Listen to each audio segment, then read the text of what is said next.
de clôture de Jean-Marc Lazare. Donc l'idée de commencer pile à l'heure pour avoir suffisamment de temps. Vous voyez, la conférence elle a pour sujet donc data vis, data storytelling, donc l'UX, expérience utilisateur au cœur de la data. Ça va se structurer comme ça, donc 30 minutes d'interview avec en même temps des démos pour venir appuyer le propos, et puis ensuite 15 minutes de questions, voire plus aussi, si, comme tout à l'heure, si les échanges se poursuivent. Donc première question à notre invité, est-ce que tu peux Alors, je vais me présenter déjà. Sylvain Ornetti, donc Customer Success Manager chez Open Datasoft, plus spécialement en charge des comptes énergie, donc qui va être aussi le sujet de la conférence. Est-ce que tu peux te présenter, René? Alors, René Malbert, je suis un titre que je me suis auto-attribué Data Insight Manager. En fait, l'enjeu sur lequel je travaille, c'est de mettre en lumière l'information et les analyses de façon simple et conviviale pour les utilisateurs. Tout ce qui se cache dans nos jeux de données. Je suis au sein du service optimisation et data d'EDF dans la direction Aval Trading. D'accord, très clair. Donc le cœur du sujet, ça va être le partage de données internes et la façon avec laquelle cela va être partagé. Est-ce que tu pourrais nous préciser l'origine de la démarche dans laquelle on s'est inscrit? Alors, l'origine de la démarche, finalement, elle est très simple et très commune, je pense, à un nombre d'utilisateurs qui sont ici. On a réalisé notre transition numérique il y a plus ou moins une vingtaine d'années, c'est-à-dire qu'en fait, à l'époque, le premier enjeu, c'était de passer des données qui existaient sous des formes papier, imprimées et autres, à des données sous des formes binaires, des formes numériques. Ça a très bien marché, donc aujourd'hui on a un SI avec plein de données dedans. Puis ce dont on se rend compte, c'est que notre système d'information, finalement, il est très construit autour d'une expérience utilisateur qu'on va pouvoir dire appelée bureautique. Finalement, les données qu'on diffuse, c'est essentiellement des fichiers Excel qui sont diffusés en pièces jointes par mail. Et cette expérience utilisateur et ce SI orienté bureautique, qui est le fruit de l'histoire et qu'on retrouve à peu près dans toutes les structures, en fait, on se dit maintenant qu'on a fait la transition numérique, il faut faire la transition digitale. Et là, la transition digitale, c'est quoi? C'est plutôt de se mettre à la place de l'utilisateur final. Avant, l'enjeu, c'était de lui fournir la donnée. Maintenant, c'est de lui fournir l'information dont il a besoin, quand il en a besoin, et d'optimiser son parcours utilisateur dans l'exploration de la donnée. Voilà, c'est un vrai enjeu. Et finalement, cet enjeu, on peut le résumer assez simplement à travers ça. Dans le service optimisation data, on produit en fait 189 livrables récurrents, c'est-à-dire des livrables qu'on actualise tous les mois, toutes les semaines. Et puis en fait 99% de ces livrables aujourd'hui sont soit des fichiers Excel, soit des PDF, soit ce genre de choses. Et comme chaque livrable est conçu et pensé pour être consulté en mode déconnecté, en fait, chaque livrable embarque l'ensemble des données dont il a besoin. Résultat des courses, on se retrouve avec, si on prend tous nos livrables, 80% de données redondantes, parce que les chiffres de la production qu'on envoie à un destinataire A, on va les reprendre quasiment en copier-coller pour un autre livrable qui va parler de ça avec une petite différence de périmètre, etc. Donc voilà, notre vrai enjeu, c'est de se dire on veut sortir de cette logique de livrable, finalement, pour passer, alors pour ceux qui font un peu de développement, le MVC, modèle vue contrôleur, ça vous parle peut-être, mais finalement la logique c'est quoi? C'est de se dire on sort du livrable et on passe sur une approche orientée jeu de données, et ensuite sur ces jeux de données des vues utilisateurs. Donc les vues utilisateurs, un même jeu de données peut alimenter 2, 3, 4, 10, 20 vues utilisateurs. Et finalement, avec cette démarche, notre ambition, c'est de se dire 189 livrables, on essaye de faire tenir ça dans 20 jeux de données. Ces données, on va pouvoir les consulter soit sous la forme de rapports, alors j'ai mis KPI, des rapports, des indicateurs et des tableaux de bord, soit les télécharger, soit s'y connecter en mode API pour alimenter d'autres processus. Ça, c'est un deuxième point qui est important, en fait, ce dont on se rend compte, c'est que nos livrables fichiers Excel typiques, finalement, aujourd'hui, ils essayent de remplir 3 fonctions.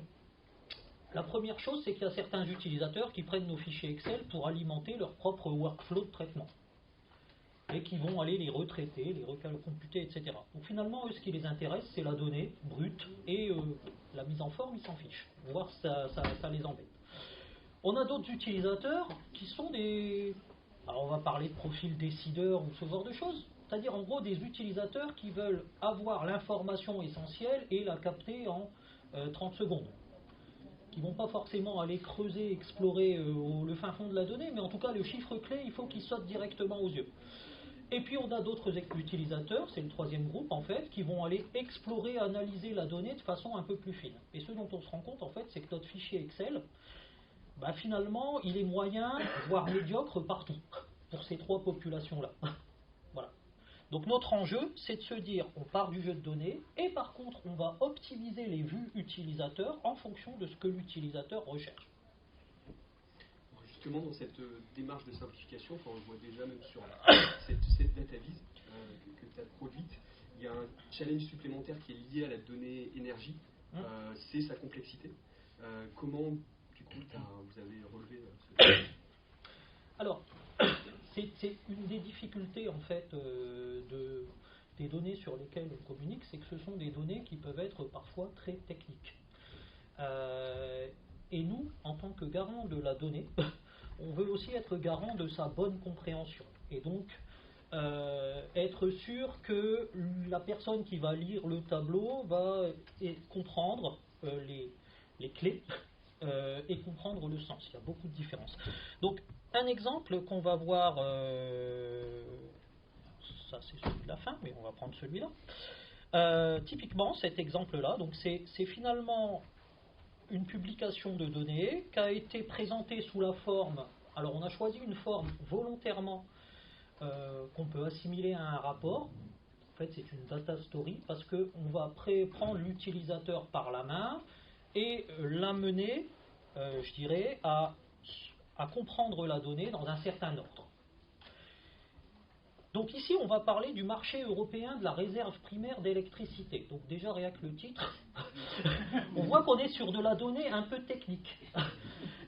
Donc pour faire simple, c'est les réseaux électriques doivent équilibrer en permanence production d'électricité et consommation d'électricité. Et donc quand il y a un manque de production, eh bien, il y a une réserve de production qu'on doit pouvoir mobiliser dans un délai très très court. Et donc ça, aujourd'hui, ça peut s'ajuster entre 6 pays au niveau européen. Donc la première chose qu'on veut dire à l'utilisateur, c'est lui dire, la première chose, c'est quoi les contraintes? Les contraintes, c'est la demande. C'est-à-dire que l'Allemagne a besoin d'une puissance de 605 MW en marché de réserve primaire. Et puis ensuite, chaque pays a des limites. Limitation plafond d'import et plafond d'export. Et ça, c'est une limite physique, c'est dû aux interconnexions des réseaux électriques. Dans les câbles, on ne peut pas faire passer plus d'un certain volume. Et donc, voilà, l'Allemagne peut importer 423 MW et exporter 181. Une fois qu'on a fixé ce cadre, c'est pour ça qu'on veut vraiment une lecture séquentielle du document, c'était le but de cette database-là. Quelque part, on va pouvoir se dire, maintenant on va pouvoir voir le jeu des différents acteurs parmi les 6 pays qui participent à ce marché européen de la réserve primaire. Et donc, l'idée, et là on revient sur mon utilisateur qui doit pouvoir capter quand même l'information clé en un coup d'œil, c'est vraiment l'ambition ici. Finalement, je vois tout de suite que j'ai des pays importateurs, des pays exportateurs sur ma période d'analyse. Je vois tout de suite plus ou moins les niveaux d'import et d'export. Et puis, je vais commencer par introduire un peu de données un peu plus techniques ici, qui sont par exemple le nombre de fois où un pays a atteint sa limite d'import ou sa limite d'export. Et donc, rien que sur ce slide-là, finalement, ce qu'on a voulu permettre à l'utilisateur, c'est qu'il comprenne que, par exemple, en termes de jeu d'acteurs, on a des pays comme la Belgique ou les Pays-Bas qui vont pas s'occuper qui vont se sourcer pour la réserve primaire d'électricité le plus possible sur le marché européen, qui vont pas traiter ça de façon domestique, ou ils vont le faire de façon résiduelle. En gros, tout ce qu'ils peuvent importer, ils vont l'importer. Et ensuite, on a d'autres acteurs, nos amis suisses, par exemple, qui, eux, ont une position globalement exportatrice et principalement exportatrice, parce qu'eux, ils ont beaucoup d'énergie hydraulique, donc qui peuvent mobiliser quand c'est nécessaire. Donc voilà, on voit rien qu'à travers ce slide-là, notre ambition c'était de déjà permettre une première compréhension par rapport à ces données-là. Et puis ensuite, on continue le parcours utilisateur. Et ce parcours utilisateur, on va pouvoir le continuer. Donc, alors pareil, là encore, en termes d'expérience utilisateur, on a préféré mettre des zones optionnelles, sous cette forme-là, par exemple. Et ces zones optionnelles, donc là, c'est les volumes qui ont été échangés sur le marché par pays, pays par pays. Et voilà, dans le détail, on a pris aussi un soin particulier, parce que ce n'est pas le fonctionnement naturel des différents widgets graphiques que vous voyez ici, par exemple, à harmoniser l'axe des ordonnées. Donc en gros, on a la même échelle partout, ce qui permet de comparer réellement les pays.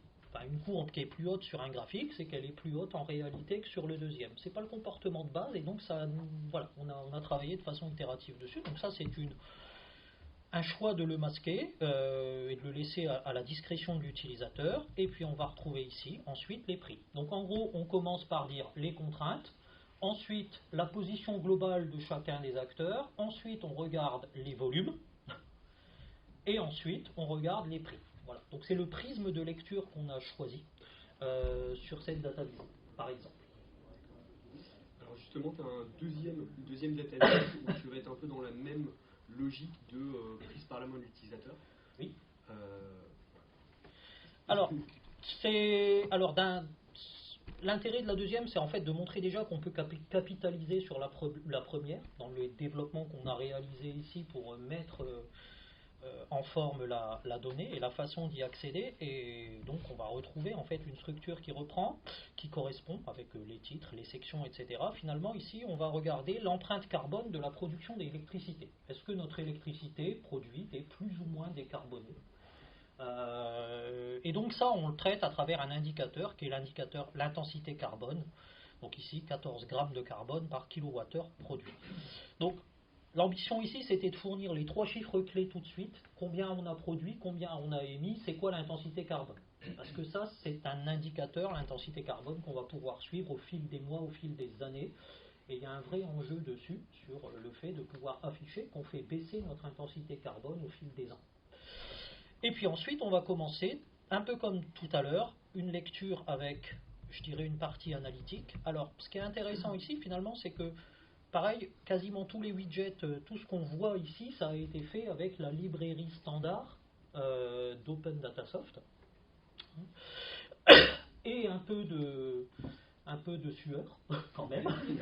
Mais bon, on arrive, voilà, donc notre première approche, c'était de dire quel est le mix énergétique, puisque finalement c'est ça qui explique en grande partie la quantité de carbone qui est émise. Ensuite, quels sont les volumes de production, et forcément les émissions de CO2 sont liées à la production, et là on va pouvoir les ventiler par filière, donc thermique, et sous-filière, gaz, fuel, charbon, etc. Et puis on avait un petit enjeu supplémentaire sur ce livrable-là, c'était d'être capable aussi de ramener une dimension pour une analyse régionale. Donc cette dimension analytique à la maille régionale, voilà comment on l'a traité ici. Finalement, on s'est dit, on peut faire un zoom sur une région en particulier, on peut aussi finalement permettre de regarder la position relative des régions entre elles.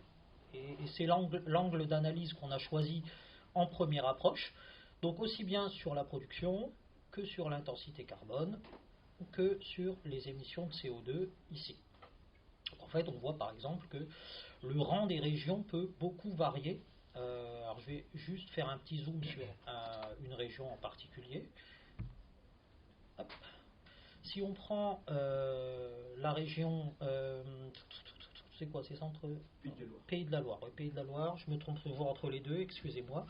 Donc Pays de la Loire, finalement, on voit qu'ils produisent quasiment rien, 0,7% de la production d'EDF.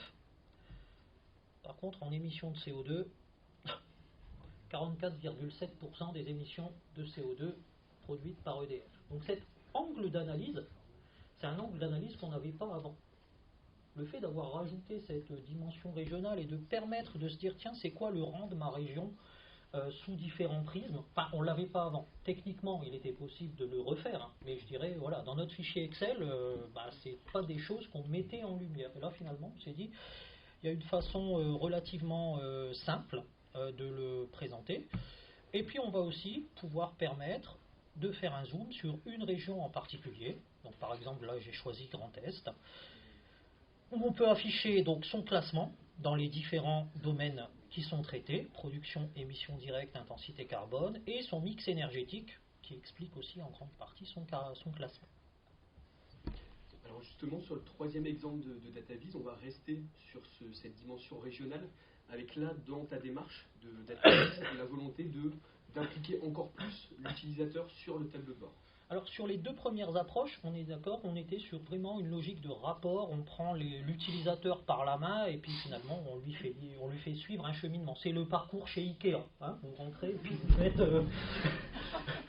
Sauf que là on peut passer un peu plus vite, mais je dirais c'est un peu l'approche. Puis là on a pris le contre-pied complet, finalement on s'est dit là on veut vraiment avoir un tableau de bord une vision type tableau de bord qui tient sur un écran. Donc là, il n'y a pas de défilement horizontal, vertical, etc. C'est un écran. Et en gros, tout est dessus. Et ce use case-là, c'est celui qu'on a pour ce qu'on appelle le tableau de bord régional. Mais globalement, l'idée, c'était quoi? C'était de se dire, c'est quoi la présence, si je regarde à 360 degrés, la présence d'EDF dans une région?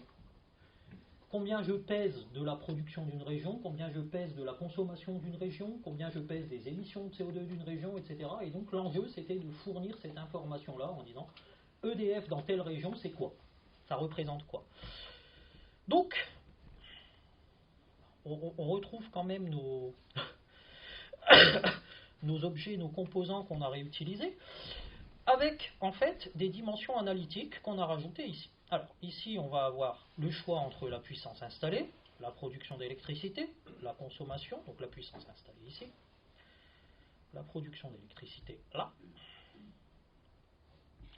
la consommation, et puis ce qui va être intéressant c'est de se dire on a rajouté une information supplémentaire qu'on calcule sur Open Datasoft, hein. Ça c'est une information qui n'existe pas dans notre jeu de données d'origine, qui est c'est quoi la moyenne des régions. Déjà, je peux situer ma région en disant est-ce que je suis au-dessus de la moyenne ou en dessous de la moyenne.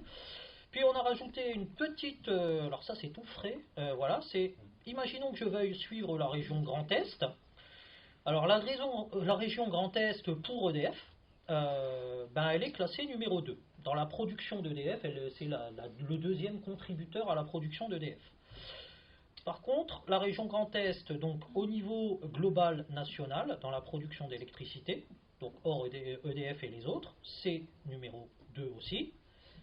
Par contre, si je regarde la part de marché d'EDF dans la production de Grand Est, en fait, la région devient numéro 4. Donc ça aussi, c'est des angles d'analyse qu'on a voulu mettre. Et puis, toujours pareil, dans le détail en termes de data-vis et d'expérience utilisateur, finalement, ce qu'on a permis, c'est ça. C'est de se dire, je sélectionne une région, parce que c'est celle-là que je veux suivre en particulier. Je vais prendre, je ne sais pas, les Hauts-de-France, par exemple. Et ensuite, effectivement, je vais pouvoir suivre la région, puisqu'elle va rester sur ligne entourée en permanence. Ça a l'air simple, c'est du détail, mais c'est vrai que quand on passe d'un onglet à l'autre, quelque part, ça ramène du confort là-dessus. Et puis, ce qu'on a fait aussi, c'est toujours pareil, cette notion de zoom régional. Toujours pareil, l'objectif, c'est de comparer la position d'EDF par rapport aux autres acteurs qui sont sur le marché. Puis un dernier point qui est très important, on a profité de ce tableau de bord-là, en fait, pour développer un moteur de calcul des unités. Parce que, en fait, ma production, je peux l'exprimer en mégawattheures, en kilowattheures, en gigawattheures, en térawattheures. Et finalement, ça dépend beaucoup de ce que recherche l'utilisateur, l'unité qu'il va sélectionner. Si mon utilisateur veut faire un zoom sur une période de quelques jours, eh bien, il va être plutôt sur des petites unités. Si on fait un zoom sur l'année 2018 complète, je dirais, on va plutôt comparer sur des grandes unités. Et ça, c'est un vrai besoin. Et ça change beaucoup d'un utilisateur à l'autre, etc. Donc du coup, qu'est-ce qu'on s'est dit? On s'est dit, on va rajouter un moteur, ici, qui va permettre de switcher automatiquement d'une unité à l'autre et réactualiser le jeu de données partout. Et puis on va, tant qu'à faire, permettre aussi de fixer le nombre de décimales qui va fournir l'information avec le niveau de précision attendu. Voilà. Donc c'est le genre de solution, voilà, qu'on est en train d'explorer et de pousser pour présenter la donnée sous une forme plus conviviale pour l'utilisateur. Alors justement, ton dernier mot c'est utilisateur, c'est vraiment au cœur de ton discours. Quel a été l'impact de la mise en place de cette nouvelle solution, comme tu l'appelles, en interne sur les utilisateurs, etc. Alors, vu des utilisateurs, on est au début de notre démarche de transfert finalement de nos livrables historiques dans leur version digitale. Donc, ce qu'on constate sans surprise, c'est quand même une vraie appétence des utilisateurs pour ces versions-là, puisqu'elles sont quand même plus adaptées aux consultations actuelles. Évidemment, il y a ces usages sur PC, mais je dirais aussi la consultation sur mobile est plus pratique que d'aller ouvrir un fichier Excel attaché à un mail pour le consulter sur son téléphone. Donc ça, c'est côté utilisateur. Et ensuite, côté métier, du côté de notre métier, ce qu'on voit, c'est que cette approche, en fait, elle fait glisser un peu le positionnement de notre métier. Alors, on en est qu'au balbutiement, mais finalement, avant, notre métier, c'était essentiellement de produire la donnée. Et maintenant, le métier va aller de plus en plus sur la mise en lumière de la donnée et de l'information. Voilà. Très très clair. Maintenant que cette solution, comme tu as dit, elle vient d'être mise en place, qu'est-ce que tu vois comme prochaines étapes, comme prolongement? Alors, les prochaines étapes, il y en a une qui est très intéressante, en fait, c'est de rajouter des dimensions d'analyse grâce à l'open data. Alors, le truc de base, c'est de se dire, c'est une réflexion qu'on a eue comme ça, c'est de se dire, bon là, c'est bien, on a fait des classements, vu d'EDF, vu du national, vu de ce genre de choses, mais qu'est-ce que ça donnerait si je n'avais pas calculé des térawattheures, mais des térawattheures par habitant? En gros, quelles sont les régions qui sont les plus électro-intensives? Du côté de la production, du côté de la consommation. Et en fait, cet angle d'analyse-là, il est très simple à implémenter. C'est finalement juste de faire une division. Et avec les données de l'INSEE sur lesquelles on peut se fédérer, en fait, c'est vraiment quelque chose qui peut être intéressant à explorer, justement pour rajouter ces dimensions d'analyse supplémentaires. Le deuxième axe, c'est de continuer l'exploration sur la partie vraiment outils de visualisation, les types de graphiques, etc. Alors, je vais rentrer un peu dans la technique. Bon, pour l'instant, on a utilisé les widgets natifs, on va dire, du produit. Puis il y a une deuxième librairie qui s'appelle VegaLight qui permet de faire plein d'autres choses encore, qui est accessible, donc qui est plus technique. Et on se dit qu'il y a peut-être des choses à creuser là-dessus pour essayer d'avoir des représentations plus parlantes. Alors ça, c'est des éléments hyper intéressants pour nous à recueillir côté produit. D'ailleurs, c'est des choses qu'on va faire de ton expérience et également de ton expérience des derniers mois de mise en place de cette solution. Si tu devais donner un conseil à une organisation, alors quelle qu'elle soit, qui veut se lancer dans la valorisation de données au sens large et plus particulièrement via la data vise, qu'est-ce que ce serait? Ce serait de se lancer, parce qu'il y a un proverbe qui dit c'est en forgeant qu'on devient forgeron. Et finalement, on peut réfléchir autant qu'on veut. Il y a une métaphore que j'aime bien, c'est de se dire, moi je peux regarder Usain Bolt courir devant ma télé, je peux même passer sa course au ralenti.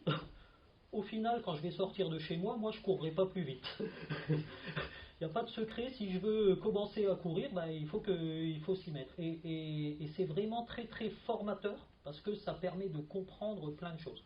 La deuxième chose, c'est de se dire aussi, on voit très bien, Open Data Soft à la base n'est pas du tout positionné comme un outil de data viz, c'est pas son cœur de positionnement. Puis on voit qu'on peut faire des choses dessus. Je pense qu'il n'y a pas d'outil miracle. Autour de vous, vous avez entendu parler de Tableau, Power BI, etc. De toute façon, quel que soit l'outil qu'on sélectionne, il y a un investissement à faire et un investissement significatif. Donc effectivement là-dessus, on a un niveau d'investissement significatif, parce que voilà, c'est de la montée en compétences, c'est de la fabrication incrémentale. Je ne suis pas persuadé qu'il y ait un outil miracle aujourd'hui sur lequel le mythe, je prends mon jeu de données, je clique sur un bouton et puis c'est fait. Non, c'est pas comme ça que ça fonctionne. Et donc voilà, il faut essayer et se lancer. Là, typiquement, cette démarche-là, on l'a lancée. On a quand même des résultats qui sont corrects. Et cette démarche-là, on l'a lancée de façon opérationnelle, vraiment commencer à s'y mettre au mois de juin de cette année. Parfait, merci beaucoup pour le témoignage. On va passer aux questions, donc au moins un minimum jusqu'à 17h. Pour info, pour ceux qui veulent, à 17h, il y a la cérémonie de clôture de Jean-Marc Lazare. On ne sera pas vexé si vous y allez, si vous nous quittez. Première question, peut-être. J'aurais une question. D'abord, félicitations. Votre exposé et votre tableau de bord est absolument superbe. J'aurais une question sous 12 aspects. D'abord, est-ce qu'à l'origine de votre projet, vous connaissiez la cible? Est-ce que des décideurs savaient qu'ils voulaient un outil avec ce type d'indicateur pour l'interne ou l'externe d'EDF? C'est la première question. Donc, savoir si ça s'est construit de manière itérative ou si vous saviez que vous alliez arriver à ça. Ça, c'est le premier point.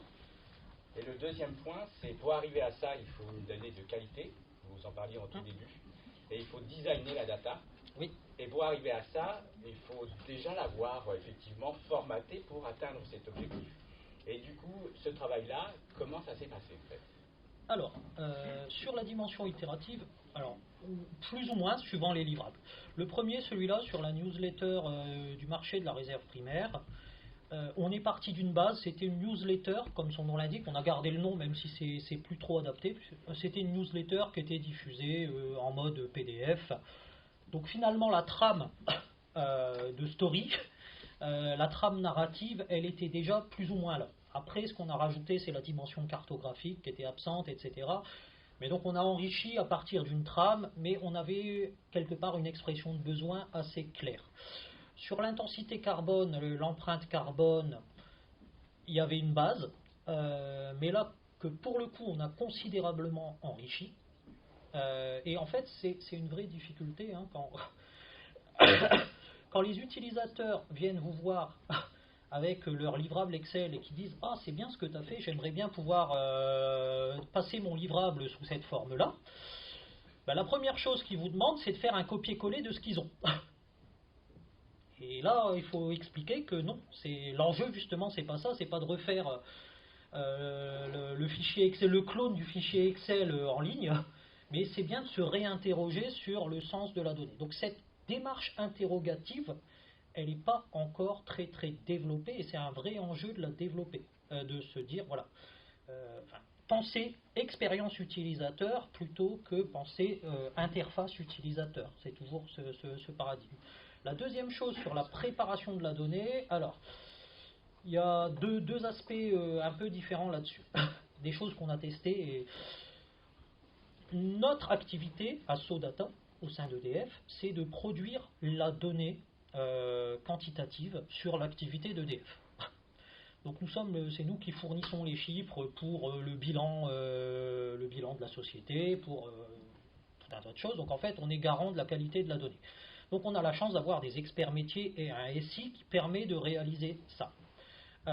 Donc sur la qualité intrinsèque, oui. Sur la mise en forme de la donnée, la préparation de la donnée pour arriver là-dessus, c'est un processus qu'on traite en parallèle. C'est-à-dire qu'en fait, aujourd'hui, on essaye d'automatiser le workflow de création des jeux de données en parallèle de la création des pages. C'est vraiment important, parce qu'il faut savoir que par exemple, pour faire nos livrables Excel, on peut avoir, par exemple, comme on fait ça dans Excel, on peut faire 15 requêtes dans Business Object, 15 requêtes différentes qu'on va récupérer sous 15 fichiers différents, et puis on va agréger ça dans Excel. Donc c'est aussi la chose qu'on veut casser. Donc en parallèle, on essaye d'implémenter les processus qui permettent de fabriquer les jeux de données dans le bon format par rapport à cette data visualisation. Donc ça c'est sur ce qu'on fait chez nous. Et puis ensuite, sur ce jeu de données-là, par exemple, ici, on a un petit souci, c'est que, vous voyez, quand vous voyez global ici, c'est que les données, en fait, c'est les données d'Economix RTE. Et comme on a choisi de les fédérer, c'est-à-dire en gros, on n'a pas fait de copie du jeu de données Economix, mais on se connecte au jeu de données Economix, qui est un jeu de données en open data, là, le format de la donnée, on ne le maîtrise plus, du coup. Je prends l'exemple des filières, nucléaire, hydraulique, thermique, etc. Dans le jeu de données Economix, c'est des colonnes différentes. Dans le jeu de données EDF, on met une colonne unique, avec des clés différentes. Là, c'est des colonnes différentes. Donc, en termes d'intégration, par contre, ça, quand on tombe sur des jeux de données qu'on ne maîtrise pas, c'est tout de suite plus compliqué. Et vous faites comment ? On code, on ruse, on code, on essaye de voir. Ce qui est très compliqué, c'est que si vous prenez un jeu de données auquel vous vous abonnez, un jeu de données fédéré, vous n'avez pas accès à l'onglet traitement quand vous l'importez. Donc des recodages tout simples qui pourraient se faire, donc on est obligé de coder ça. Donc voilà, on fait du Angular côté page web. Et c'est ça qui est un peu pénible. Mais après, la contrepartie, c'est qu'on a un jeu de données vivant en face. C'est pas une copie qu'on est chargé, nous, de dupliquer à intervalles réguliers, mais on a un jeu de données vivant, et bon, quelque part, on peut estimer que le jeu en veut la chandelle. Les processeurs qui sont là aussi pour ça. Pardon ? Les processeurs au niveau des tables qui permettent aussi de reconstituer de nouveaux champs qui seraient basés sur le calcul d'autres champs. Oui, mais pas sur les jeux de données fédérés. Les jeux de données fédérés, vous n'avez pas accès à l'onglet traitement. Et voilà, et la difficulté est celle-là. Il y a une question. C'est pas Open Data Soft, donc moi j'ai des tableaux de bord, traitement, des traitements sur les jeux de données fédérés, si c'est possible de... Réponse classique de CSM, on prend le besoin.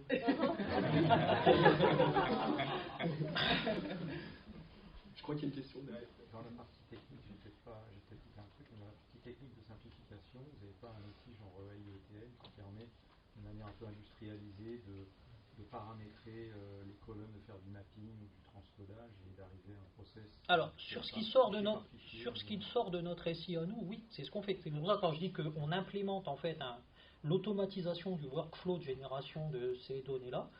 Donc c'est effectivement quelque chose qu'on fait sur les données qui viennent du SI EDF. Sur les données fédérées, on les prend telles qu'elles sont et puis on est obligé de faire un traitement à l'aval. Mais oui, aujourd'hui, c'est le vrai enjeu. C'est vraiment de partir sur des choses les plus automatisées. Mais vous pourriez, dans votre ETL, oui. importer la source externe et après les modifier. Oui, alors, techniquement, de toute façon, tout est faisable. Après, aujourd'hui, on en est au début. Peut-être qu'après, on va implémenter d'autres solutions. On est en train aussi d'explorer et d'apprendre là-dessus. Sur la façon de le faire. Oui. Donc, vous avez un résultat assez remarquable. Vous avez imaginé toute une série de manières de présenter vos données. J'imagine que vous avez fait ça en collaboration avec les gens qui vont utiliser ces visuels. Ça se passe comment la collaboration avec les usagers eux-mêmes? c'est eux qui amènent les idées, qui valident les vôtres. Enfin, je vais reprendre. Je vais pas répondre spécialement là-dessus, mais je vais prendre un truc. Dans une ancienne vie, j'étais chef de projet, pilote de projet télécom. Puis j'étais amené à faire des cahiers des charges pour des appels d'offres.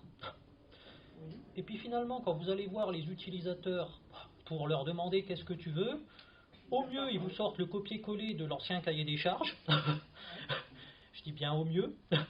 Et si vous leur donnez une feuille blanche en leur disant vas-y, exprime-moi ton besoin, ça marche pas. Donc c'est vraiment, en fait, si on veut le traiter de cette façon-là, avec l'utilisateur, avec le métier, l'acteur, le designer, quelque part, il doit éclairer le métier en permanence sur les possibles. Il doit vraiment le challenger. Ça ne doit pas être un truc passif, donne-moi ton besoin. Non. Ça doit être dire, et si on mettait les données comme ça, est-ce que tu penses que ce serait intéressant? Et là, la personne va être capable de se projeter sur cette question et de se dire, ah bah oui, ça pourrait être intéressant, mais il faut faire attention à ça. Et ainsi de suite. Mais ça doit vraiment être construit comme ça, parce que sinon, vous faites dans votre coin, vous présentez au métier, ils vont dire, ouais, c'est bien, c'est beau. Ou éventuellement, ils vont dire, bah non, de toute façon, tu m'as pas demandé. Et si vous leur demandez, bah, ils vous disent, je veux la même chose que ce que j'avais avant. Peu de choses près. Donc oui, je pense que, mais c'est important de se dire que, en fait, la personne qui fait le design, qui réfléchit à cette mise en lumière de la donnée, en fait, elle doit être présente, elle doit éclairer. C'est pas que de la technique, c'est pas du codage HTML. L'enjeu, il n'est pas sur le HTML ici. Hein. Il est vraiment sur la façon dont on essaye de présenter les choses de façon claire. Là, il y a quand même énormément d'informations. Hein. Quand même. Sur un seul écran, finalement, si on regarde la quantité d'informations, c'est quand même assez important, sans pour autant noyer. Ça reste visuellement assez léger, visuellement. Du coup, dans votre équipe SoData, si c'est bien le terme, le nom de l'équipe en question, oui. Vous avez une équipe pluridisciplinaire. Parce que là, vous avez à la fois des gens de métier, des gens qui codent et des designers de data. Je veux dire que alors, on a l'avantage d'avoir des experts data, c'est-à-dire qui eux sont vraiment des spécialistes de la donnée métier. On n'a pas les utilisateurs, on est une maîtrise d'œuvre. Hein, donc la maîtrise d'ouvrage, on l'a pas forcément en direct en face, mais on a les interlocuteurs chez nous qui sont en relation avec eux. Et puis sur le côté pluridisciplinaire, DataVis, etc., vous avez une équipe de 1. Voilà. Parce que c'est un processus qu'on démarre, clairement. Vos experts data, quoi comme profil ils viennent d'où? Quel est leur cursus?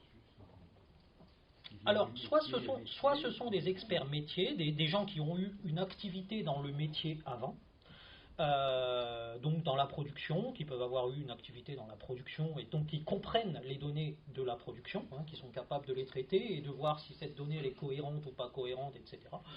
Donc ça, ce sont des profils. Après, on a les jeunes, les nouvelles recrues qui sont plutôt des profils, je dirais, diplômés, qui ont une culture data plus d'origine, puisque voilà, ça peut être ce cursus-là. Et puis après, il y a un peu de tout aussi, puisque on a l'avantage d'être un grand groupe et finalement de favoriser la mobilité interne, sachant qu'en plus on a des passerelles qui permettent à des gens qui veulent changer d'activité au sein d'EDF de suivre un cursus. Donc c'est le cas d'une collègue par exemple cette année qui est en alternance chez nous mais en formation à l'intérieur d'EDF sur un parcours data science, data analyse. Je crois qu'il y a une question au fond. Vous avez dit que vous avez commencé à travailler là-dessus en juin. Oui. A priori, il y a une équipe de 1 pour le faire. C'est 100% du temps ou parce oui. que nous aussi on utilise le widget EDF. Oui. Et le rendu est bien moins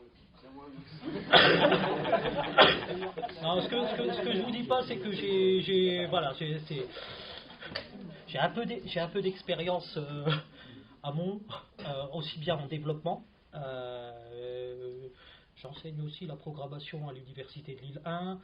Voilà, il y a des choses qui aident aussi à comprendre un peu la façon dont ça fonctionne et à avancer un peu plus vite. Et on a pris un stagiaire cet été. pour initialiser le processus. 1,5. Voilà. Tu les avais en tête aussi. Ouais.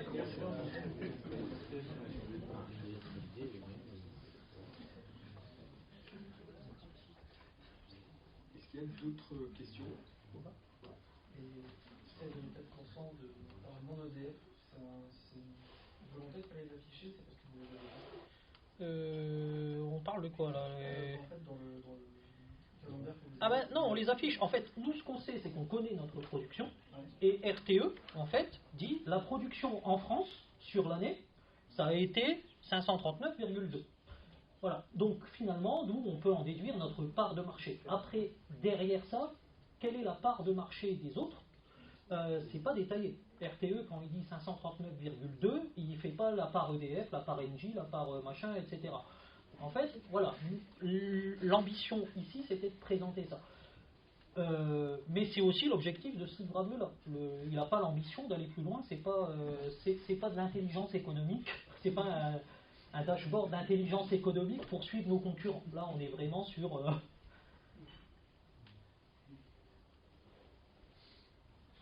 Oui. Est-ce que ce type de tableau de bord, alors pas forcément sur les parts de marché, mais je pense notamment au bilan carbone, pourrait être ouvert au public? C'est tout l'enjeu.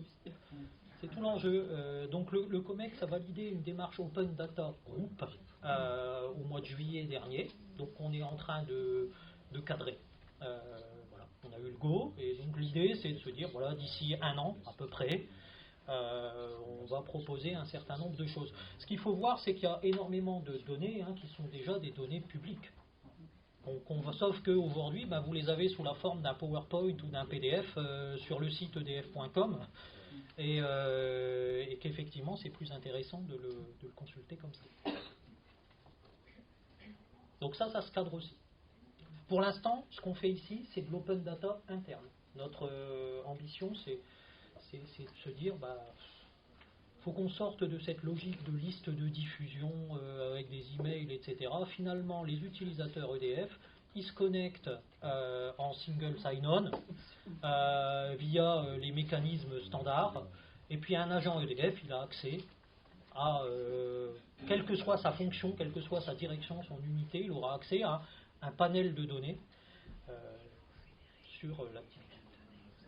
Peut-être préciser single sign-on. C'est en fait l'authentification, une seule authentification. Donc single sign-on, c'est pour se connecter à notre plateforme Open Datasoft avec des logins mots de passe. En fait, l'authentification se fait chez EDF. Donc quand ils arrivent sur la page d'accueil, ils sont renvoyés chez EDF, ils s'authentifient chez EDF, et EDF renvoie un accord à la plateforme Open Datasoft pour dire OK, vous pouvez l'accepter. Et voilà l'utilisateur, voilà le nom de l'utilisateur, vous pouvez l'accepter. Donc ça permet en fait de garder tout ce qui est authentification côté EDF, sans gérer des comptes locaux sur la plateforme. On va peut-être prendre une ou deux dernières questions. S'il en reste.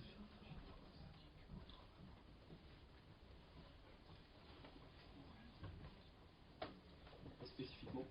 Merci beaucoup René.